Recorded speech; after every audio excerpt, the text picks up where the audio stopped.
On accueille Thierry Marx. Bonsoir. Bonsoir et meilleurs vœux. Merci d'être avec nous. Vous voici avec votre autobiographie.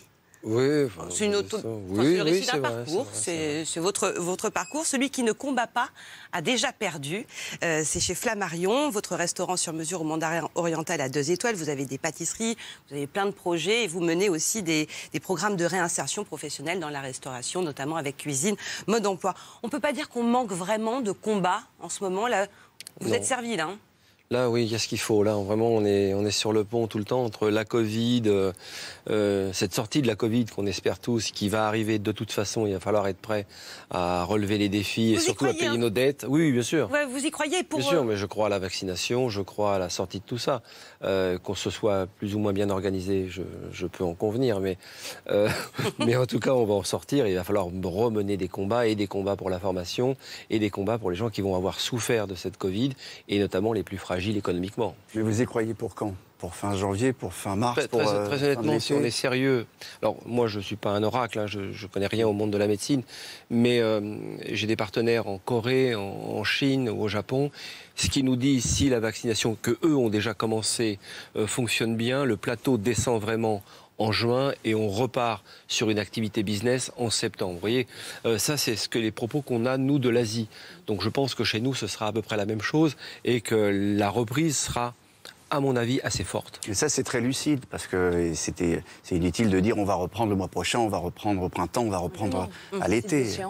Oui, et c'est pas vieux, hein, c'est cette nuit où j'avais mes collègues de Corée et de Séoul qui me disent non, nous on a déjà vacciné, on attend une vraie chute du plateau en juin et en fait vous aurez un nouveau visa en septembre. Clairement, on reprend le business avec vous en septembre. Et donc vous êtes déjà dans l'optique... Oui, parce qu'il faut se préparer. Vous savez, une entreprise, c'est pas un grille-pain, on le branche et on ne le débranche pas comme ça, il faut redémarrer les choses. Il y a de nouvelles opportunités qui vont arriver, qui sont déjà là, qui se sont mis en place entre les 2 confinements, la numérisation de la restauration, y compris de la restauration de luxe, tout ça, il va falloir être prêt. Vous vous exprimez, mais vous ne râlez pas. Vous ne faites pas partie de ceux qui râlent vraiment. J'aime pas les coups de gueule, c'est pas. Je trouve que ça donne une mauvaise image à ma profession. Je pense qu'on est des gens sérieux. Je pense qu'on sait regarder les situations en face. C'est une profession qui a toujours su se relever. Elle saura encore se relever. Je trouve que s'agiter, c'est pas agir. Donc on peut agir, je pense qu'on pourrait faire un grand mouvement de chefs, place de la Concorde, et dire, voilà, vaccinez-nous, voilà, on pourrait peut-être faire un mouvement comme ça. Mais oui, comme le fait le monde de la culture d'ailleurs aujourd'hui. Bien sûr, 200 personnalités qui appellent à être vaccinées. Bien sûr, et puis dire, on va être solidaire, des programmes où on ramène des programmes de télévision avec du théâtre et qu'on change de pièce de théâtre tous les soirs pour aider les intermittents et les gens qui font du spectacle. L'événementiel se réinventer, ça va être absolument nécessaire. Et puis, il y a déjà des signaux faibles de cette réinvention. Il ne va pas falloir la louper. La numérisation de mon métier, par exemple, c'est une accélération extrêmement forte. Mais il y a des caractères forts dans votre métier. Il y a des chefs qui ont un caractère fort. Et on le sait en cuisine, on en a souvent des échos. Donc c'est normal aussi que ça bouillonne, qu'il y ait des coups de gueule et puis il y a de quoi. Ce qui est normal, c'est qu'effectivement, il y a des caractères forts dans toutes les professions et notamment dans les professions de la cuisine. Et puis, il ne faut pas oublier que c'est anxiogène. On n'a jamais démonétisé une profession totalement comme cela. C'est-à-dire que là, vous êtes démonétisé et tout ce que vous faites en vous levant le matin, c'est de créer de la dette. Donc, il va falloir nous promettre des aides, on est d'accord, mais sur 3 ou 4 ans, parce que là, quand on va avoir à payer les dettes qu'on a accumulées pendant 1 an, c'est abyssal. Abyssal. Vous-même, vous avez chiffré? Oui, bien sûr, on a perdu certains établissements, on a chiffré Là, on crante un petit peu de chiffre d'affaires pour laisser un petit peu la lumière allumée. Mais aujourd'hui, par exemple, Thierry Marx, c'est combien de pertes? Aujourd'hui, par jour, c'est 40% de mon activité, donc c'est colossal. Heureusement que... Et vous êtes diversifié. Et je me suis beaucoup diversifié, vous avez raison. Je me suis diversifié sur le monde de la boulangerie, sur le monde de la pâtisserie, sur le monde de l'hôtellerie, sur l'international, et sur la numérisation, sur la formation. Mais malgré ça, j'ai eu à un moment donné 70% de mon activité à l'arrêt, comme beaucoup de mes confrères, et qui ont, certains, tout eu à l'arrêt en même temps. Donc c'est extrêmement anxiogène. Alors, quand vous êtes dans l'anxiété, quand vous êtes dans ce phénomène de tunnel, vous dites, s'il vous plaît, elle est où la sortie? Parce que si on doit rester fermé encore un peu plus longtemps, il faut que ça serve à quelque chose. S'il faut se faire vacciner, c'est maintenant. Vous avez 200 ou 300 000 personnes qui veulent bien se faire vacciner maintenant pour réouvrir leur établissement. Vous voyez, c'est ça. Il nous faut un petit peu des perspectives. Et il faut être commandé aussi. Mais c'est ça le combat, qu'il faut un chef et puis il faut chercher un peu la lumière au bout du tunnel. Bien sûr. Et il faut... moi, je raconte toujours ça, c'est la stratégie de la libellule. Vous savez, la libellule, c'est dur, une libellule. C'est un petit tétard qui monte sur un roseau comme ça, et puis qui à un moment se met en stationnaire. Alors c'est majestueux, et quand ça a une difficulté, ça va à droite, ça va à gauche, ça monte, ça descend, ça cherche un axe cognitif, mais ça recule pas. Parce que mécaniquement, une libellule, ça ne peut pas reculer. Elle recule pour se reproduire et mourir. Donc elle se dit, il faut que je trouve une solution. Voilà, il faut rester droit, ne pas se coucher pour rien. C'est un principe du solitaire et du solidaire, finalement, l'angle droit que doit être un être humain. L'angle droit, ça c'est beau. En lisant votre livre, je me suis dit qu'il aurait aussi bien pu s'appeler « Itinéraire d'un enfant pas gâté » dans le sens où il vous a fallu vous battre très tôt. Contre quoi est-ce que vous êtes battu en premier ? Contre moi-même très tôt, parce que je pense que j'ai eu la chance d'abord de naître dans un univers entre des grands-parents et des parents qui étaient extrêmement solides, un peu taiseux, aimants. Alors qu'on montre pas l'amour que l'on a, mais on remet les gens sur les rails. Mais il a fallu se battre pour l'école, il a fallu se battre pour pas être assigné à un quartier ou assigné à un travail qu'on me proposait et que je ne voulais pas. Alors le quartier, ça a été au début la cité ouvrière qui était Ménilmontant à l'époque, ce quartier de Belleville où vous avez vécu de très bons moments aussi. Adorable. Vous avez des souvenirs très forts. Oui, l'enfance à Ménilmontant, c'est l'enfance des vieux, je dirais, de nos anciens de l'après-guerre. Et c'est l'ambiance. Dans les deux cours, c'est un peu la cellule du Parti communiste. C'est des gens qui ont combattu beaucoup et qui nous enseignent cela. Et moi, je me souviens des mots de mon grand-père qui disait « Oh non, mais c'est pas grave, tant que t'es pas mort, il n'y a que la mort qui est irréversible. » Donc il fallait aller de l'avant. Et puis, le plus dur a été la fracture entre le quartier de Ménilmontant et le Val-de-Marne, où on a proposé à des petits parigots comme moi, enfin comme nous, d'aller vivre dans ces banlieues, dans ces bars, où il y avait les bars et rien. C'était à Champigny, hein ? C'était à Champigny, cité des Bois-l'Abbé, cité des Boulereaux. Bon, là, il n'y avait rien. Et là, effectivement, heureusement qu'il y a eu le cadre éducationnel du judo et du sport qui m'a permis d'un peu de retrouver de la confiance en moi. Sinon, c'était quand même assez désarçonnant de se retrouver au milieu de ces champs de betteraves, parce que le plateau de Queuilly, c'était quand même des champs. Et il y avait que ces bars HLM. Et il y avait une maison des jeunes et de la culture, comme on disait à l'époque, qui s'appelait Malraux. Personne ne savait qui était Malraux dans le quartier. Je l'ai appris beaucoup plus tard, mais c'était étonnant et là, l'ennui arrivait, l'ennui de la cage d'escalier, et on a vu en 40 ans ce que c'est devenu ces quartiers, bien sûr. Mais il y avait aussi cette musique.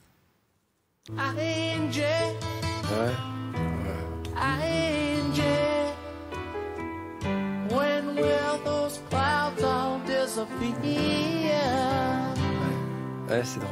Je crois qu'elle vous trouble, cette chanson. En tout cas, elle me trouble parce que c'est une jeune fille plus âgée que moi à l'époque, dont on est tous un peu amoureux dans le quartier.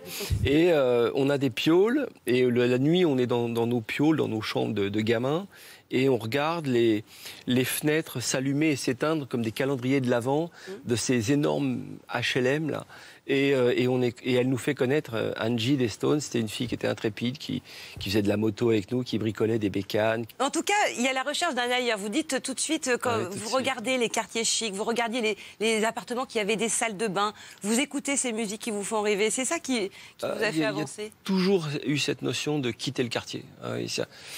Très tôt, même à Ménilmontant, déjà, je disais à ma grand-mère, je veux être cuisinier pâtissier sur un bateau. Je ne sais pas ce que ça voulait dire, mais elle avait gardé ça. Et puis, quand je suis vraiment arrivé dans le quartier des Bois-l'Abbé et le quartier des Boulereaux, il y avait cette idée de dire non, je ne serai pas assigné à ce quartier, j'en partirai. Moi, j'avais essayé de partir, m'embarquer sur un bateau à Lisbonne. Enfin, j'ai fait plein de choses comme ça parce que je voulais absolument pas vivre dans cet univers assez réduit qu'était la cage d'escalier. Et puis, vous avez flirté avec la délinquance. C'est-à-dire qu'elle est omniprésente. Et là, encore une fois, l'actualité nous prouve bien que ça s'est délité en plusieurs décennies. Mais oui, dès lors que vous sortez, que vous êtes en décrochage scolaire, que vous êtes dans la cage d'escalier à longueur de journée, vous voyez passer des gens qui ont des projets pour vous, qui ne sont pas forcément des projets positifs. Cette notion du projet, d'ailleurs, qu'il faut garder à l'esprit, mais de projet positif. Et parfois, on vous dit, ça, c'est pas pour vous. C'est ce qu'on vous a dit pour l'hôtellerie. C'est pour l'école hôtelière, et c'est vrai que j'ai été très critique vis-à-vis de l'éducation nationale à l'orientation. Quand je dis je veux faire l'école hôtelière, on me dit c'est pas pour des gens comme vous. J'étais gêné presque pour mes parents. C'est quoi des gens comme nous? On a fait tout ce qu'on nous avait demandé, y compris les guerres qu'il fallait faire, etc., etc. Donc c'était un peu gênant. Et puis je voulais pas entendre ça. C'est pas pour des gens comme vous. Des gens comme nous, c'était l'usine et être fraiseur, ajusteur à l'usine, c'était ça. Le fait justement de venir d'un quartier populaire, voire très populaire, comment est-ce que ça se retransmet aujourd'hui dans vos cuisines avec les personnes que vous recrutez, vos commis, ceux qui sortent de l'école? Est-ce que ça se reflète? Alors ça se reflète parce qu'on a monté des écoles pour des personnes qui sont éloignées de l'emploi, voire très éloignées de l'emploi, ou avec des parcours accidentés. Donc on a monté des écoles comme ça pour redonner cette notion du projet, et puis de mettre nos entreprises aussi en conformité, pardon.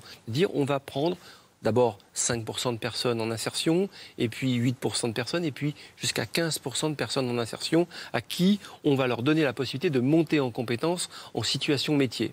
Et finalement, ça fonctionne très très bien.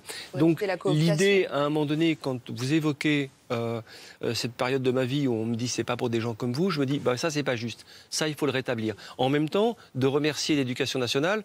Si j'ai pas un Maurice Leroux en 7e à l'école Pelleport, je n'aurais pas su lire, écrire et compter convenablement. J'ai pu construire une formation professionnelle parce que je savais lire, écrire et compter. Vous voyez, c'est ce qui m'a aidé dans ma formation de pâtissier. Et puis il y a aussi un autre déclic, c'est la trilogie Samouraï.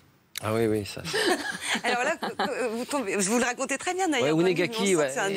Unigaki, ça a été le maître à penser de Kurosawa, et je pense aller voir un film de Bruce Lee. Oui. Chinois, c'était la grande mode du kung-fu, et je tombe sur la trilogie Samouraï et la vie de Miyamoto Musashi. Je comprends rien. Le film est monté, je comprends même pas qu'il est en 3 parties, donc je vais le voir des dizaines de fois. Et c'est la vie d'un samouraï de piètre dynastie finalement, qui va se construire autour avec un moine qui va l'éduquer, et il va devenir un samouraï ultime, mais qui va faire vœu de misère, mais il va mourir dans son lit. C'est le seul samouraï qui va. Oui, et d'ailleurs, comme dans Autant emporte le vent, il y a 2 femmes qui vont aimer ce samouraï, alors que dans Autant emporte le vent, il y a 2 hommes qui aiment la même femme. Mais d'ailleurs, ça a eu le même nombre d'entrées. Alors pas chez nous en France, mais et l'histoire de Miyamoto Musashi, alors à mon avis, elle est très romancée, mais c'est quand même un pauvre gars d'une extraction sociale modeste qui va se construire d'abord par la connaissance intellectuelle. Et la philosophie, ensuite, deviendra un sabreur ultime. Et ça, vous avez fait un transfert, en quelque sorte. D'abord, ça fait 2 fois que vous parlez de plusieurs hommes qui aiment la même femme. Oui. Qu'est-ce qu'il faut comprendre? Alors, docteur... Qu'est-ce qu'il faut comprendre, monsieur Marc? C'était la liberté de cet homme de dire, dans l'histoire comme elle est racontée, de se dire non, je ne vais pas me laisser attraper par le tourbillon de l'amour, je vais rester le sabreur ultime. Et un sabreur ultime, un samouraï ultime, n'a de souhait qu'une mort glorieuse. Donc c'est ça la beauté de ce film, et je le regarde encore. C'est vrai? Oui, bien sûr. Parce que ça vous rappelle des... Oui, je le regarde autant que les films d'Audiard. Je peux vous raconter. Ah oui, alors c'est pas tout à fait le même registre. Non, mais je peux vous raconter en détail les propos. Vous avez des répliques d'Audiard là en tête ou pas? Parce que... Oui, une que j'utilise beaucoup. Je ne mets pas en doute ton honnêteté, mais je connais mon histoire, et toutes les grandes affaires qu'on foirait étaient basées sur la confiance. D'Abel se laissant enlever une côte à Napoléon attendant Grouchy. Justement, parce que là, vous racontez aussi cet ex-associé au Japon à cause du virus. Vous avez dû fermer un établissement et qui vous renvoie, après des années de collaboration, il vous a renvoyé une note de teinturerie. Oui, non, mais c'est la règle du jeu. C'est-à-dire que, on se doit rien. Et cette base de l'amitié, elle n'est pas tronquée. On travaille ensemble, on grandit ensemble. Et à un moment donné, les bons comptes font les bons amis. Et il y a bien un pays où ça, c'est extrêmement bien cadré. Vous ne perdez pas la face, même si vous ne devez que 12 €. Et ça ne vous a pas choqué, finalement, parce que vous... Non, parce que moi, je suis tombé dans ce pays, j'ai admiré ce pays, je l'admire beaucoup, en sachant qu'il a quand même des défauts. Mais quand j'ai rencontré pour la première fois le Japon, physiquement, je me suis dit, c'est là. Et, vous êtes allé au Kodokan, c'est ça? L'école du judo, l'école Kodokan et l'université de Tenri. Oui. Ouais. Et vous avez visité le mont Koyasan? J'ai commencé la méditation au mont Koyasan, oui. Mais avant qu'il y ait les touristes. C'était quand alors? C'était très froid. Vous aviez quel âge? J'avais à peine 28 ans, 29 ans. Et le mont Koyasan, il n'y avait personne, il y avait que des moines. Et je me souviens que la première fois où j'ai voulu aller méditer au temple, le gars m'a mis de l'encens parce qu'il trouvait que je sentais le parfum, le mauvais parfum. Donc il trouvait que c'était pas digne pour rentrer dans un temple. Et j'ai appris beaucoup de la nourriture. Et j'ai appris que je ne savais rien. Finalement, et que le biomimétisme allait m'apprendre beaucoup. Et du coup, j'ai changé un peu de philosophie de vie et je me suis consacré, y compris dans mon métier, à la maîtrise du geste, à la maîtrise du feu de la cuisson, mais aussi de la maîtrise de son feu intérieur et la maîtrise du temps, le temps pour faire et le temps, la saisonnalité. Le geste, le feu, le temps. Ouais. On reste au Japon parce que vous avez une image assez sidérante. Moi, tout à l'heure, Thierry Marx disait ne pas perdre la face.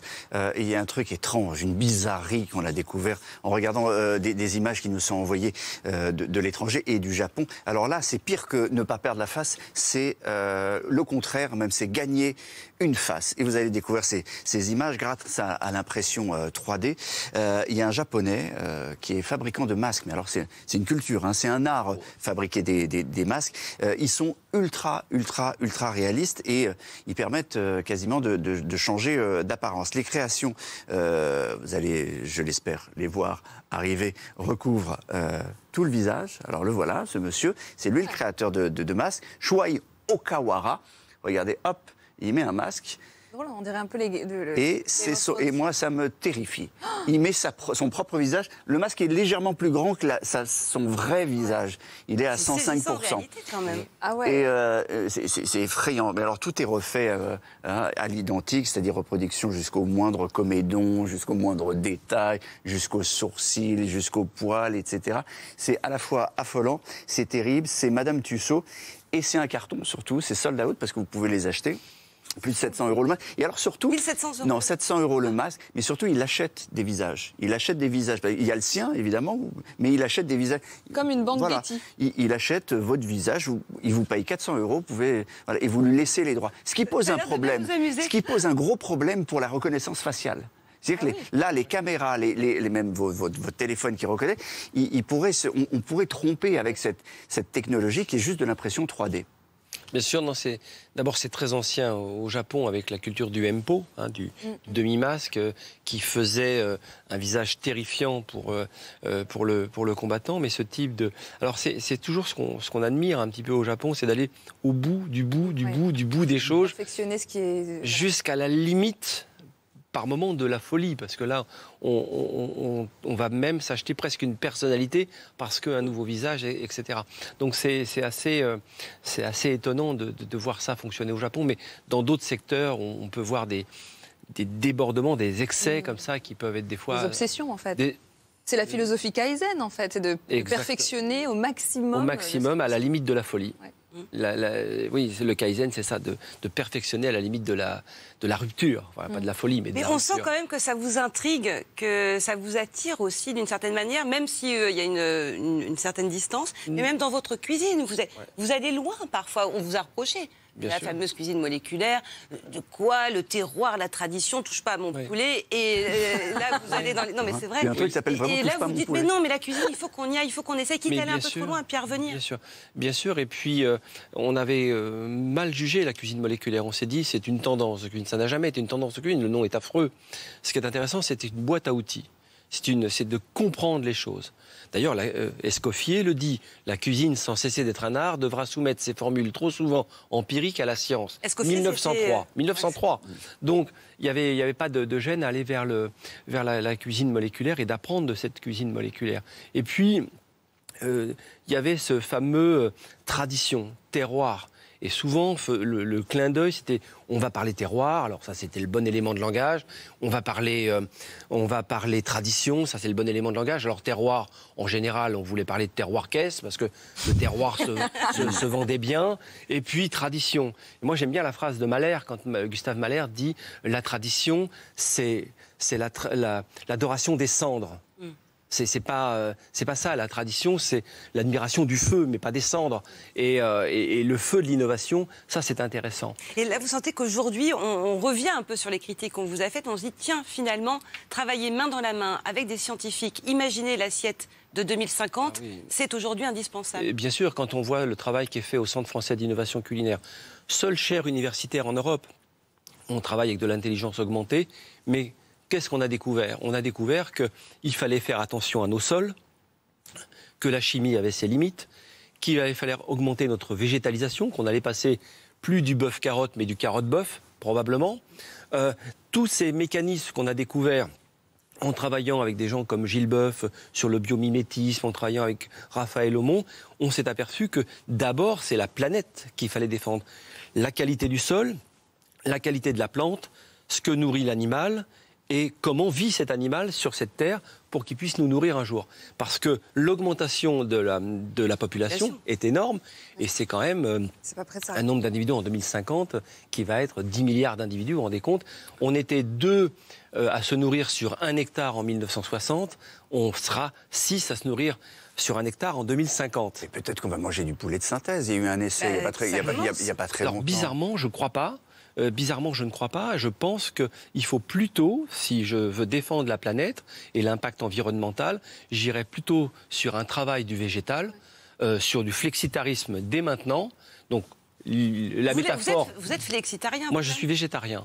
Mais je n'impose pas ça à mes clients. Mais je suis végétarien depuis longtemps. Et je trouve que plus ça va, plus j'en fais une raison forte pour travailler sur l'impact environnemental. Parce qu'aujourd'hui, cette surconsommation, bien qu'elle diminue, cette surconsommation de la protéine animale, elle est dangereuse pour l'environnement. Mais justement, pourquoi ça ne serait pas une solution, le poulet de synthèse ou la viande de synthèse, finalement, si on retrouve le même goût, parce que je pense que dans ce domaine, la chimie et la biochimie a été au maximum de ce que... Pourquoi manger des choses qui sont fausses? On n'est pas fait pour ça. Je pense qu'il faut plutôt aller vers le flexitarisme, augmenter la qualité de la production de protéines animales, je dis bien en qualité et en coût, c'est-à-dire la faire payer un peu plus cher pour qu'elle soit de meilleure qualité, mais diminuer sa consommation. Ce qui me fascine aussi, c'est que vous avez préparé les repas de Thomas Pesquet. Vous allez en refaire aussi, je crois. Ça y est, c'est parti, là. Ça y est. Alors, à l'époque, vous aviez fait poularde au vin jaune et pain d'épices au pain rôti, langue de veau lucullus. On la revient sur du bon terroir. C'est génial. À manger dans l'espace. Mais Thomas, et là, vous allez faire bœuf de Bazas au cèpe, c'est ça? Oui, mais il est formidable parce qu'il connaît très bien la gastronomie. D'abord, c'est un grand sportif. Oui. Et ce qui est intéressant avec le travail que nous a permis de faire Thomas, c'était de travailler évidemment pour le futur et comment on pouvait se débarrasser des oripeaux de ce que nous faisons maintenant. Vous voyez, Thomas, il travaille sur le gramme exact de sel, la saveur. Il veut aucune saveur chimique, il ne veut aucun édulcorant, mais il veut que les choses soient parfaites. Donc il a fallu qu'on mette des principes en place extrêmement intéressants. Et ensuite, sur le premier vol qu'il a fait, on a eu des feedbacks extrêmement intéressants, parce que le vol spatial, c'est avoir des feedbacks pour notre planète. Et ce qui est intéressant, c'est qu'on a travaillé sur l'idée des déchets. Et il disait, vous savez, moi je vais vivre 6 mois dans mes déchets. Donc il faut arrêter de parler de déchets, il faut parler de coproduits. Et là, aujourd'hui, en laboratoire, on travaille sur l'idée de, je vous donne un exemple idiot, une pomme, comment j'utilise 98% de la pomme. Or que vous en mettez en général un tiers à la poubelle quand vous l'épluchez. Exactement. Donc on sait récupérer tout ça et ça nous a permis d'aller vers bien d'autres choses, y compris sur de l'équilibre alimentaire, travailler avec beaucoup moins de sucre saccharose, voire plus de sucre saccharose, récupérer des fructoses de fruits pour faire de la pâtisserie, etc., etc. Tout ça avec un bon équilibre. Plaisir, bien-être et santé, c'est ce que disait l'Antiquité grecque, plaisir, bien-être et santé. Et l'avenir aussi, mais l'avenir repensé. Mais l'avenir repensé et surtout repensé avec la planète, pas contre la planète. Et avec intelligence.